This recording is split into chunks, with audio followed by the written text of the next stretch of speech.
एक अच्छी फसल के लिए अब तक एक अच्छे मॉनसून की ही लोग राह देखते आए हैं, लेकिन सिर्फ बढ़िया बारिश ये गारंटी नहीं देती कि किसान की फसल भी शानदार रहेगी। इसमें बीज, फर्टिलाइजर और दूसरे एग्रीकल्चरल इनपुट्स की भी अहम भूमिका है।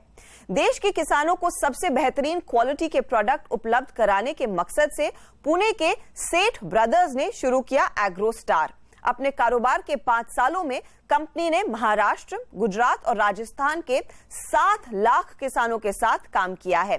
क्या है इस बिजनेस की यूनिकनेस और कैसे एजुकेट हो रहे हैं देश के किसान, आइए देखते हैं। किसान दिन रात मेहनत कर अपने खेतों को सींचते हैं और हम तक अनाज और सब्जियां पहुंचाते हैं, लेकिन कई बार मौसम की मार, सही शिक्षा का अभाव, सामान की सही जानकारी न होने की वजह से ठगे जाते हैं। किसानों की मेहनत के आड़े आ रही इन रुकावटों को दूर करने के ख्याल ने जन्म दिया एक बिजनेस आइडिया को। पुणे के शार्दुल शेठ और इनके भाई सितांशु शेठ देश के किसान को स्टार बनाने की सोच ने।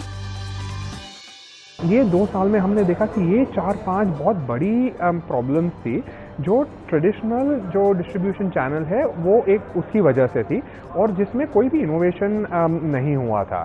तो हमारा आइडिया ये था कि क्यों ना हम एक जो अर्बन ई कॉमर्स कॉन्सेप्ट है उसको हम रूरल फार्मर तक लेके जाए और उन्हें ये सारी चीज़ें एक अच्छी एडवाइस, एक राइट इन्फॉर्मेशन और एक पूरी वैरायटी के प्रोडक्ट उनके घर तक पहुंचा सके। तो क्या ये फार्म या किसान के पास हो सकता है या नहीं। So that was our big idea.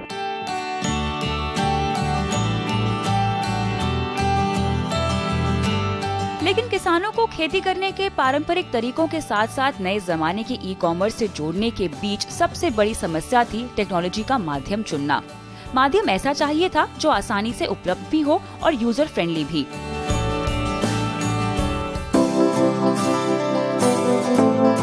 ऐसे में फ्री मिस्ड कॉल पर खेती से जुड़ी सलाह का कॉल सेंटर शुरू करने का आइडिया क्लिक हुआ और 2013 में शेठ भाइयों ने मिलकर एग्रोस्टार की शुरुआत की। जो हम अर्बन यूजर्स लैपटॉप खोल के www.xyz.com पे जाके देखते हैं वो शायद वो फार्मर नहीं करेगा। तो अगर फार्मर को ये नए तरीके से हमें नया एक्सपीरियंस देना है तो हम कैसे करें। तब हमें मिस कॉल का आइडिया आया कि सबके पास वो टाइम पे सबके पास फीचर फ़ोन था। तो क्या हम एक सिंपल फीचर फ़ोन के द्वारा एक मिस कॉल देके क्या फार्मर को ई कॉमर्स का एक्सपीरियंस दिला सकते हैं या नहीं। वो कॉन्सेप्ट से हमने एग्रोस्टार चालू किया। एग्रोस्टार ने नामी एग्री यूनिवर्सिटी से कॉल सेंटर के लिए कृषि सलाहकारों को इकट्ठा किया। एक फोन कॉल पर किसानों को हर तरह की समस्या का समाधान मिलने लगा। किसान यहां सलाह के साथ साथ खेती के लिए आवश्यक सभी जरूरी प्रोडक्ट खरीद भी सकते थे। इस कॉल सेंटर के जरिए कंपनी ने किसानों की छोटी छोटी समस्याओं को नजदीकी से समझा।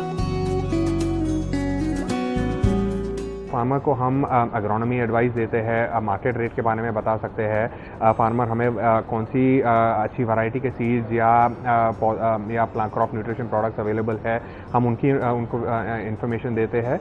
और एंड में अगर फार्मर को हमारे से प्रोडक्ट लेना है तो अच्छी बात है और वो प्रोडक्ट भी हम उनको उनके बिहाफ पर हम ऑर्डर करके उनके घर तक पहुंचा सकते हैं। अगर उनको प्रोडक्ट नहीं लेना है तो कोई प्रॉब्लम नहीं है, वो हमें कॉल करके सिर्फ इन्फॉर्मेशन भी ले सकते हैं। आदमी को क्या है, कुछ होने से पहले अभी हेल्थ चेकअप होता है, वैसा आपने को क्या हो गया है कि कौन सा भी खेती वाला जो खेती में जो कोई भी चीज़ लगाया मैंने तो उसको क्या करने का है वो शुरू में से मालूम पड़ता है। अभी ये सोच लो, ये बैंगन है, ये कोबीज है, ये बैंगन को क्या प्रॉब्लम आने वाला है, क्या क्या हो सकता है, क्या नहीं हो सकता है, इसकी ऐप में सब डाउनलोड किया है उन्होंने और उसकी जरिए से अपने को किसी को हेल्प की ज़रूरत नहीं पड़ती कि उनके पास ही सब कुछ मिलता है हमारे। मिस कॉल पर सलाह के कॉन्सेप्ट को किसानों ने खूब पसंद किया और एग्रोस्टार महाराष्ट्र, गुजरात से राजस्थान तक पहुंच गया। अब इनके प्लेटफॉर्म पर 10 लाख से ज्यादा किसान हैं। इनमें से 3 लाख किसान नियमित रूप से सलाह लेने यहाँ पहुँचते हैं। इतना ही नहीं, एग्रोस्टार अब किसानों के परिवार का हिस्सा बन चुका है। आई थिंक फार्मर के लिए किसान के लिए वो जो सिंप्लिसिटी है कि उनको जब वो कहाँ पे भी हो, कोई भी टाइम पे हो, अगर उन्हें कोई प्रॉब्लम आया तो उनके पास कोई जिनसे वो बात कर सके, कोई नॉलेजेबल रिस्पॉन्सिबल पर्सन है, वो एक बार वो एहसास हो गया, एक बार वो कॉन्फिडेंस हो गया, फिर वो पीछे नहीं हटते। हमारे पास वैसे फार्मर्स हैं जो हमें एक महीने में कम से कम 30-40 बार फ़ोन करते हैं, डेली उनके फ़ोन आते हैं।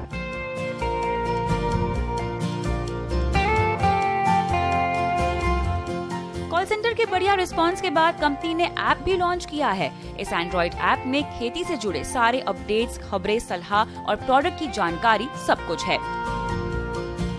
6 महीने पहले शुरू किए ऐप पर 1.5 लाख किसान जुड़ चुके हैं, जिससे कंपनी 10% रेवेन्यू कमा रही है। अब तक जो हम प्रोडक्ट्स वो हमसे लेते थे, वो मानोगे वो देखे बिना वो प्रोडक्ट लेते थे। अब वो प्रोडक्ट के पिक्चर्स, उनके फीचर्स, उसमें क्या डोजेज है, उसके क्या रिक्वायरमेंट्स है, वो सारी चीज़ें वो अपने ऐप पे अच्छी तरह से अपनी लैंग्वेज में वो देख सकते हैं। तो हमारा ऐप ऑलरेडी 4 लैंग्वेजेस में है और हम 3 एडिशनल लैंग्वेजेस अगले 2 महीनों में लॉन्च करने वाले हैं। किसानों को एंड टू एंड सर्विस देने के लिए कंपनी ने call centre, warehouse, field team के मिक्स से एक ऐसा बिजनेस मॉडल खड़ा किया है जो भारत जैसे कृषि प्रधान देश के लिए अहम है। इसे बनाने में कंपनी को 4 साल मेहनत करनी पड़ी और नतीजा निवेशकों के भरोसे में झलक रहा है। अब तक कंपनी ने आईडीजी वेंचर्स, आविष्कार वेंचर्स और एक्सेल पार्टनर्स इन वेंचर फंड से कुल 100 करोड़ का निवेश जुटाया है। अब देश के टॉप 10 एग्री स्टेट्स में कारोबार को ले जाने की योजना कंपनी बना रही है।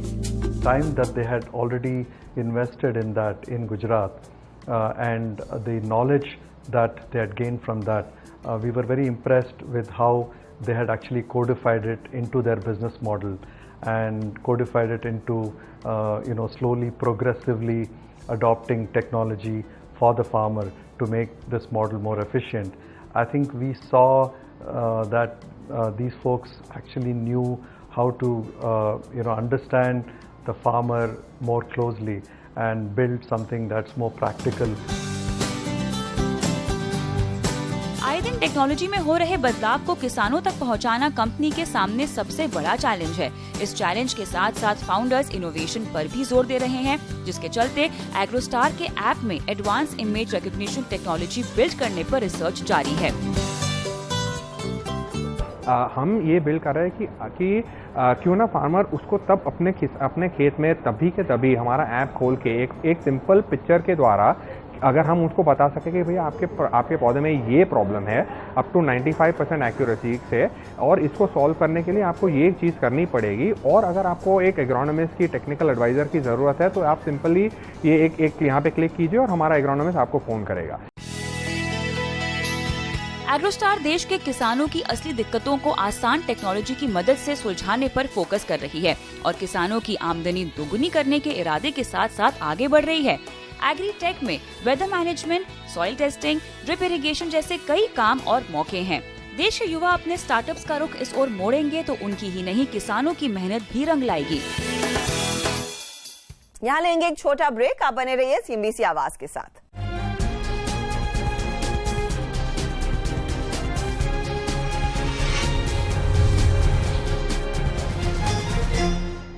वेलकम बैक, आप देख रहे हैं आवाज एंटरप्रेन्योर सीएनबीसी आवाज पर। ब्रेक से पहले हमने देखा कैसे किसानों की मदद कर रहा है एग्रोस्टार अपने एंड टू एंड सर्विसेज देने वाले एम प्लेटफॉर्म के साथ।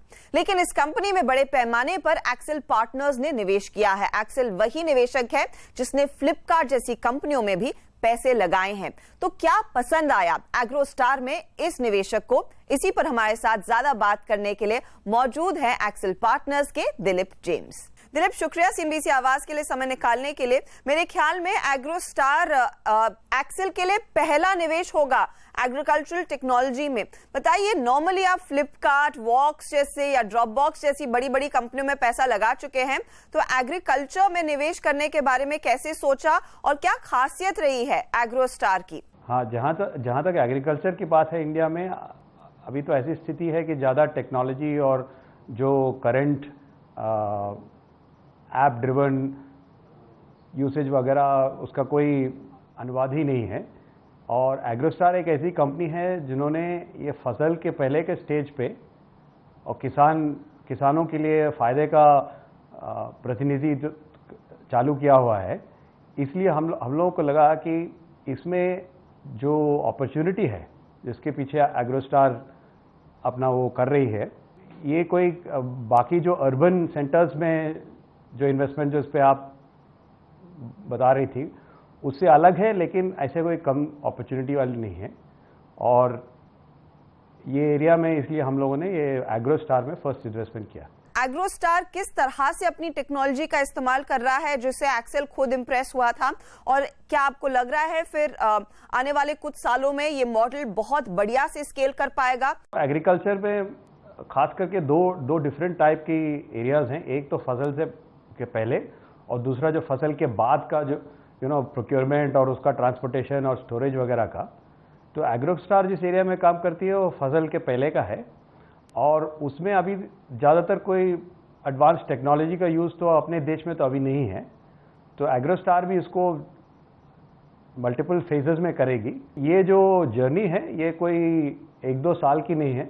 अनलाइक जो ज़्यादातर हमारे सिटीज़ वगैरह में जो यूजर्स हैं वो जल्दी से इसको अडॉप्ट कर लेते हैं, लेकिन इसमें ये धीरे चलेगा। लेकिन जो अपॉर्चुनिटी है इंडिया का वो ये है कि उसमें 50% ऑफ हमारी वर्कफोर्स एग्रीकल्चर में लगी हुई है, और इसका प्रोडक्शन देश के इकोनॉमी के लिए बहुत ही इम्पोर्टेंट है। तो आपके लिहाज से क्या ऐसे टेक्नोलॉजी की मदद से इनपुट्स देना फसल खड़ी करने से पहले, यानी कि बुआई से पहले, वो शायद आगे जाकर ओवरऑल आउटपुट बढ़ा सकती है एग्रीकल्चर के लिहाज से भारत में? हाँ, डेफिनेटली, क्योंकि आज तो ऐसा है कि अगर कि किसान को जो सामग्री चाहिए अगर उसके गांव में अवेलेबल नहीं है तो नेक्स्ट ये है कि वो ताल्लुक लेवल पे जाएं, उसमें आधा दिन चला जाता है। अभी ये टेक्नोलॉजी के माध्यम से उनको अपने डोरस्टेप पे ये जो चाहिए वो डिलीवर हो सकता है। लेकिन यहाँ पर एक सिचुएशन ये भी पैदा हो सकती है कि अडेप्टेशन लेवल शायद बहुत कम होंगे। जैसे आपने खुद कहा कि एग्रोस्टार इनिशियली किसानों को ट्रेन करेगी, उनको आदी दिलाएगी कि वो कैसे टेक्नोलॉजी या फिर मोबाइल के जरिए चीजें ऑर्डर कर सकते हैं, मंगा सकते हैं, इस्तेमाल कर सकते हैं। वो अडेप्शन लेवल क्या आपको लग रहा है उसके डीप पेनिट्रेशन के लिए शायद एग्रोस्टार जैसी कंपनियों को बड़ा निवेश करना पड़ेगा या फिर सरकार के साथ हाथ मिलाने पड़ेंगे? हाँ, तो एग्रोस्टार सरकार के साथ भी काम करती है, और उन लोगों ने अपने अप्रोच में एक बहुत ही उत्तम चीज़ किया हुआ है कि जो किसान इतना टेक्नोलॉजी से फेमिलियर नहीं है उनके लिए एग्रोस्टार एक कॉल सेंटर चलाती है, जिसमें किसान को तो सिर्फ एक मिस कॉल देना पड़ता है। धीरे धीरे वो सेम किसान जो है वो एक ऐसी स्थिति में पहुंच जाएंगे कि वो ऐप यूज़ करना और ये सब कंफर्टेबल हो जाएंगे। जैसे अभी भीम का वो हुआ है, अब 2-3 साल में देखिए वो ऐसा स्थिति आ जाएगी कि कोई किसान कोई ऐप यूज़ करना वो इतना बड़ा मुश्किल नहीं होगा। तो और उसके बीच के टाइम में एग्रोस्टार की तरफ से इन्वेस्टमेंट किया हुआ है कि किसान को कोई प्रॉब्लम ही ना हो, उसको सिर्फ एक टोल फ्री नंबर पे एक मिस कॉल देने का जरूरत है, और बाकी सब कंपनी की तरफ से उसको एड्रेस करते हैं। लेकिन मैं एक इंडस्ट्री पर्सपेक्टिव आपसे लेना चाहूंगी, क्योंकि एग्रीकल्चर में बड़े से बड़े कॉर्पोरेट्स भी हैं, अब छोटी सी छोटी कंपनियां भी आ रही हैं, स्टार्टअप्स भी आ रही हैं, तो स्कोप काफी वाइड है। लेकिन किस तरह के एरियाज आइडेंटिफाई किए जा सकते हैं जहां पर शायद स्टार्टअप्स किसानों की मदद कर सके, किसानों के साथ मिलकर देश की एग्रीकल्चरल इनकम बढ़ा सके? फसल के बाद का स्टेज जो है, जो किसान जो फसल लाता है मार्केट में, उसको प्रोक्योर करना, उसकी स्टोरेज और उसकी आगे का डिस्ट्रीब्यूशन या विपणन का जो है, ये 3 डिफरेंट स्ट्रीम्स हैं। और इसमें भी अभी कोई खास ज़्यादा टेक्नोलॉजी नहीं है इंडिया में। तो जहाँ तक कोल्ड स्टोरेज का भी सवाल है, पर्टिकुलरली हॉर्टिकल्चर और इसका प्रोडक्ट्स का, वो काफ़ी अंडर डेवलप्ड है। और ये तीनों एरियाज़ में टेक्नोलॉजी की अवेलेबिलिटी किसान को काफ़ी हेल्प कर सकती है। आप वो क्या क्वालिटीज ढूंढना चाहेंगे किसी एक एंटरप्रेन्योर या फिर एक पर्टिकुलर बिजनेस में दिलीप, वो इन्वेस्टमेंट डिसीजन लेने से पहले? जो लीडिंग फैक्टर है वो टेक्नोलॉजी का समझ नहीं है। जो लीडिंग फैक्टर जिसमें हम देखते हैं वो कि जो फाउंडर्स हैं, जो कंपनी चला रहे हैं, उनको किसान, फसल, वो टेरिटरी का अंडरस्टैंडिंग कितना है। क्योंकि इसमें क्या है कि कोई देश भर के लिए एक सोल्यूशन नहीं है। हर प्रदेश का जो रिक्वायरमेंट है वो अलग है। तो आज जब हम गुजरात में कुछ कर रहे हैं, उसको लेके अब उसका बगल का स्टेट महाराष्ट्र में सेम इसको नहीं कर सकते, इतना डिफरेंस है, क्योंकि फसल डिफरेंट है, मिट्टी का कंडीशन डिफरेंट रहता है, मौसम की चैलेंजेस डिफरेंट हैं। इसलिए जो इसमें सबसे खास ज़रूरत है कि जो एंटरप्रेन्योर हैं वो इस एग्रीकल्चर रिलेटेड एरियाज़ को अच्छी तरह उनको समझ हो, और टेक्नोलॉजी तो उसके बाद आता है। इनफैक्ट एग्री इन्वेस्टमेंट्स के क्षेत्र में आपका ये पहला निवेश है, लेकिन दुनिया के बड़े बड़े निवेशक भारत में आए हैं और इस स्पेस को बैक किया है। तो क्या फ्यूचर में एक्सेल अपना एक्सपोजर स्पेस में बढ़ाना चाहेगा?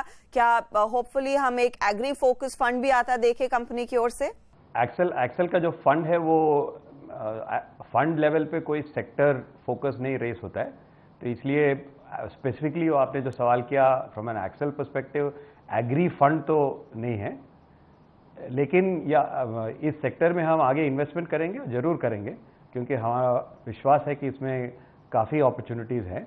शुक्रिया दिलीप हमारे लिए समय निकालने की, और मैं उम्मीद करती हूं कि देश के एग्री एंटरप्रेन्योर्स आपकी बात सुनकर ये समझ लें कि किस तरह से उन्होंने अपने बिजनेस को ढालना चाहिए, ताकि एक्सेल जैसी कंपनियां भी उनके बिजनेस मॉडल्स पर एक बार नजर डालें और होपफुली आगे जाकर निवेश करें। अगली बारी हम उम्मीद करेंगे कि जब हम आपसे बात करें आपने कई और एग्री कंपनियों में निवेश किया हो। बहुत बहुत शुक्रिया हमारे लिए समय निकालने के लिए।